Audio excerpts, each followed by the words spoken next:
Hey guys, and welcome to today's video. So this one is an exciting fun one. We have an unboxing to do, and it's one I'm looking forward to because I am a big Apple geek, as most of you will probably be aware of by now, and if you're not, then you've not been watching the channel, which means you should subscribe. But let's get this open, shall we? So the question on everyone's lips is, what's in the box? And it is an iPhone 12. We've got a 128 gig in black. And even though we are, a good couple of months into the launch now, I've still not seen or held one of these in real life. Liam has one, and his impressions were pretty good of it. He enjoyed it. He likes the kind of boxy finish to it. But yeah, I've not had a chance to play with one of these yet, which is but I've not had a chance to play with one of these yet because COVID means that I couldn't actually see Liam until next week, which has been great fun. So can't wait to actually see this.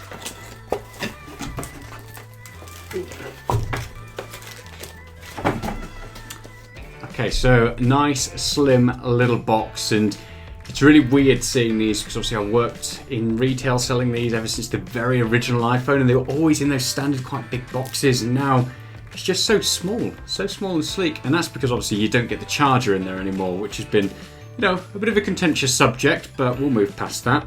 But yeah, let's take a look at this new design then. So, ooh. And the old let's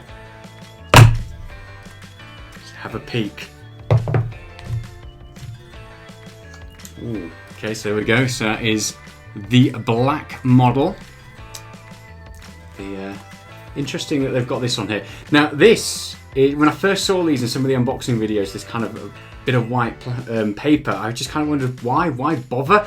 And I'll tell you why, because again, when I worked with these, the amount of people you would sell these to who would then walk out the store and then they'd come back in a few hours later, or they'd call the store up and be like, I can't hear anybody when I'm on the phone. It's because Apple used to have one of these that was clear plastic, and people just used to leave them on because they thought it was a screen protector. So they'd have a case around it and it'd block the earpiece audio. So good move, Apple. You've solved so many people working in retail a massive headache by having that. So customers know to actually take it off.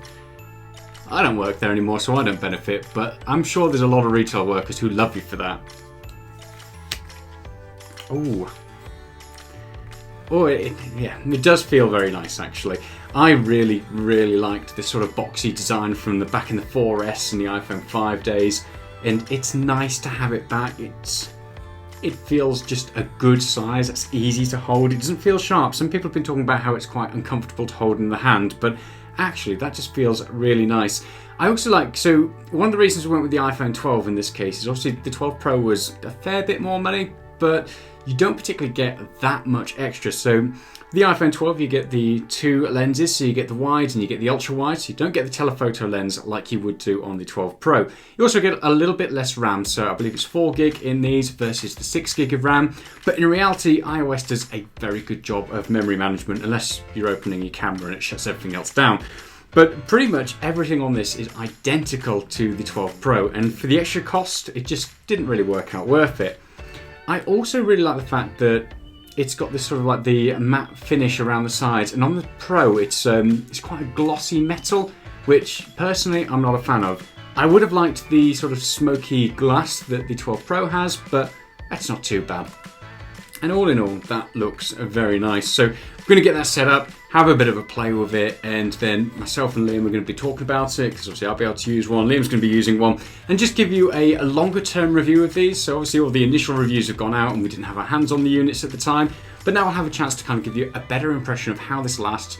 Liam's impressions going from something like an iPhone 10, and my impressions going from the iPhone 11 Pro as well, just to give you an overall idea of what we found beneficial about these, what we'd recommend and what we wouldn't.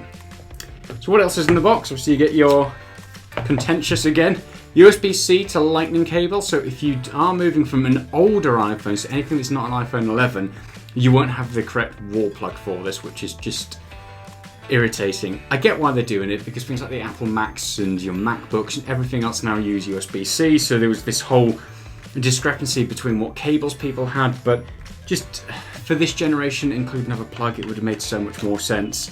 And then obviously you get your literature and little Apple stickers. Stickles? Apple stickers. Don't know what a stickle is, but just coined us a new word. So there we go. For the full review, make sure you hit the like and subscribe button, and we'll have that probably coming out next week, as finally I'll be able to reunite with Liam and we'll be able to actually do a couple of joined up videos, which we're really excited for. As always, hope this video has helped. Stay tuned in the meantime and stay safe. Bye.